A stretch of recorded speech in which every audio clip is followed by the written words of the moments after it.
Okay, so last video we were dealing with the spleen, liver, and kidney meridians, the in meridians of the leg, and the general loosening and opening of the leg. So after we transition into the straight leg position, we're going to let the leg bend, and we're going to come up. So we're here, and we simply come up on one knee and one foot, the outside knee, and let the arch of their foot come right up to the top of our hip. So we have this natural contour here that just fits really nice right there. And then we're going to position ourselves to have a lunge forward. You can start to open up the leg and the hip. So you can see for this lunge position. A lot of times there's tightness here from the adductors as they attach to the pubic ramus. And if it's excessively tight, a lot of times the other side of their body will come along with it. So, which is good in itself, but if you want a more defined, specific stretch, you want to stabilize the other side of the pelvis. And that's easily done, in this instance, with your hand. So you're just going to lean forward, stabilizing so that they get a nice stretch. And just let yourself go into a nice deep lunge. And then you're going to come out of that, and we're going to let the leg go out to the side, so we can address the adductors a little bit more specifically with palmar pressure. And again, the same premise holds that we want to stabilize this side. So we're going to use our hands to compress. So to stabilize this side, we're going to use our foot.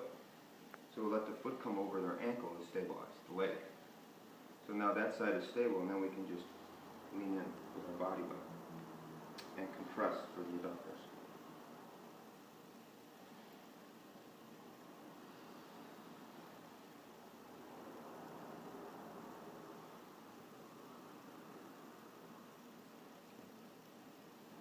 Now, if you want to get a little bit more stretch here, you can do a straight leg, and just to rock it down, and just walk your foot forward.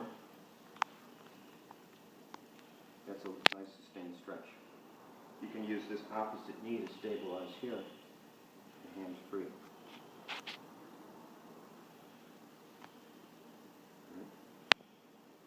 Whenever you go into a deep stretch, you want to come back slow. You know, there's something in the body called stretch reflex, and if you go out too fast, it makes the body jerk. You know, it's just a safeguard in the body so that the muscle doesn't rip. So we're bringing the leg back here now. Nice rotation, one way. And again, you'll notice how my body is moving with it. Other way.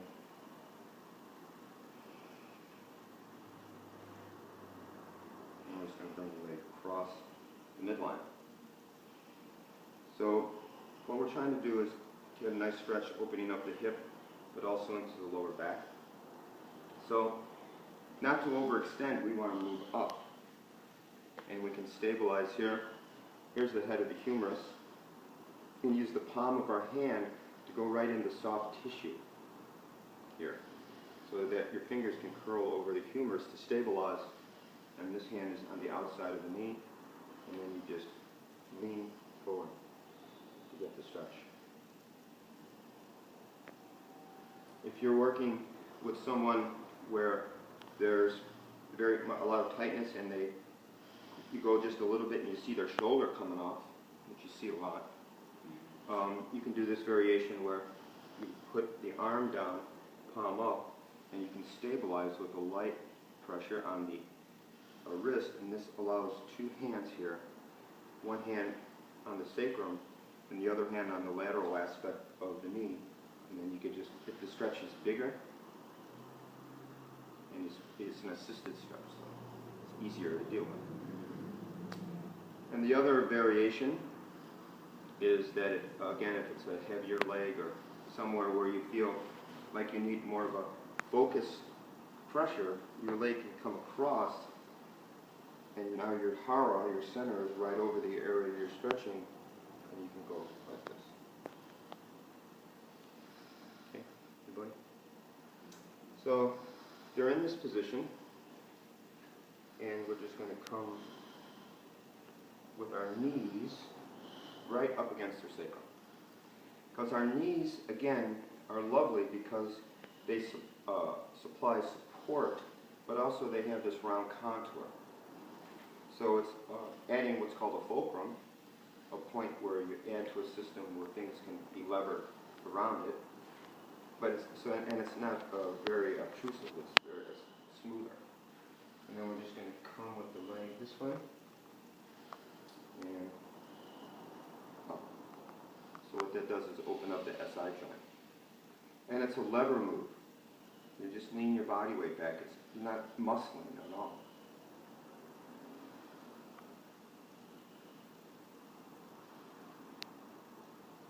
And then down. And then we're going to address the lateral aspect, the gluteals and the lateral aspect of the leg. So there's a lot of different ways of doing it. This one that we're exploring this afternoon is being in a position where you're sitting pretty much even with their hips. Is the video, can you want to swing over or can you get it? Yeah, go on location. Yeah. So my foot is securing her foot up against her leg. And then I'm going to displace the leg past the midline so that the hip and the sacrum comes off the ground.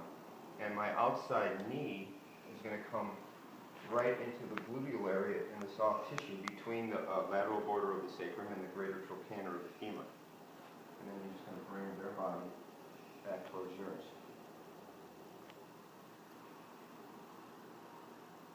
You can see by her breath deepening a little bit that there's some nice contact there with the gluteals. Such a civilized word, gluteals. And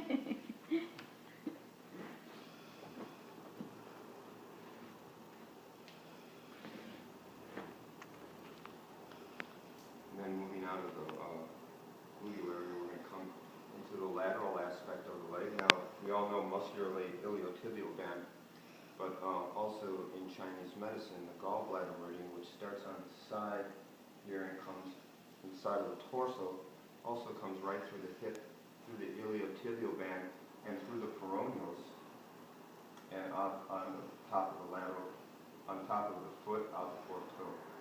So we're going to address this portion of gallbladder with, again, our patella. So you're pretty much in the center here of the physical structure of the lateral aspect of the leg. And you're just going to let the body weight come toward you.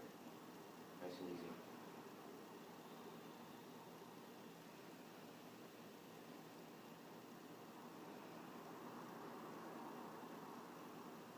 Again, you know, this whole thing, as far as the therapist goes, you know, the technique is one aspect. And if you look at it based in yin-yang, the movement or the technique is more yang. It's more active.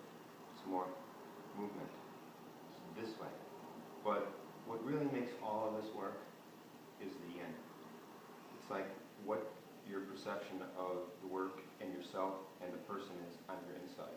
The inside. Like, what is your instinctual feeling about how much pressure to use? You know, that's what motivates it. That's what defines your relationship with the work is the inside, the deeper aspects of the work, the more hidden. So that helps dictate how much pressure you use, how long you stay there, you know, what you choose to do, or just as important sometimes, what you choose not to do. Muy importante, like like what you don't do. You know, like you be saying something or listening to someone, and what can make the whole experience is like thinking about editing, basically what you're going to say. You know, it's like, I don't think I'll say that right now, because that's not serving any purpose. You know, so meaning, oh, I know how to do these techniques and these, but maybe for that person, not so much. And then for this side here, I can use my thumb to go through the peroneals, or else you can change and use your leg this way. So you can do both, just, you know, nice. So all the work is happening right here. It's the same premise, just switch legs. But the contour of the patella is so lovely. So this is more definite to this gallbladder as it comes down. Now there's one other meridian on the front here that we can deal with, and that is the stomach meridian. And the stomach meridian starts on the face just below the eye and comes down the center of the body. And as we get to the midsection and just into the lower aspect of the body, the area we're addressing now, is that we're going to feel for the ASIS. And this portion of the stomach meridian comes just below the ASIS and comes down just lateral of the patella. Can I get a game? Hey man, how you doing? Looks good. Good. You might take your shoes off, brother, and come on in. Or go back out and take your shoes off and come back in. So, and then as it comes down just the lateral aspect of the knee, it comes just lateral of the tibial ridge. And right through the retinaculum and right out the second toe. So, for us to address the stomach meridian in supine position, we're going to come to the side and place ourselves pretty much in the middle between the waist and the foot. And we're going to displace the foot to the midline. And the reason we do that is you can see it brings the musculature up to the surface a little bit more. And we're going to use the ASIS as our guide, so we're going to start compressing just immediately below that. And just take that compression down and towards the midline. And just lateral of the patella. And then as we come below the knee, we're going to be compressing. The stomach meridian is more addressing and going through the tibialis anterior, which is the muscle that's just immediately lateral of the tibial ridge. So with this foot displacement towards the midline, it brings the musculature up towards the surface a little bit more, and it allows itself more direct pressure down.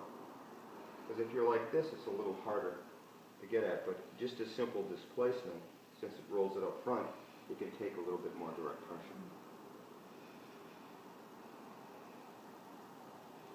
And you want to work that right down to the retinaculum.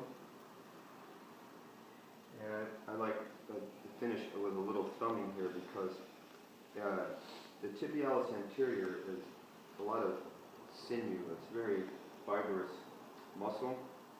And to penetrate into this space, and when you do it, you'll feel this overt space between the tibial ridge and a border of the tibialis anterior. That's where the stomach meridian lives. So coming down like this is very nice. It gets right in there. And when you get to the ankle retinaculum, you can see here, just by the simple pressure into the middle of the ankle retinaculum, the connective tissue here, there's this little hollow here, and that's in between the two tendons. So you can place your thumb there and just bring the foot back, and it goes right into this acupressure point that helps release tension in the ankle. And then you can just come right into, press into the dorsal surface of the foot and right out the fourth toe. Or like second toe. Have it in wrist has a snug box area. Yeah. There's a divot there too in the ankle. Yeah, and you know, it's interesting too. I mean, you look at all the anatomical similarities between the foot and the hand. It sort of represents, you know, more like when we were on all fours, more than anything. And there's a point here that's a major release point. You can see how our eyes bugging out. But there's also a similar one in the large intestine point here. So same. They're called sister points in this situation. Okay, so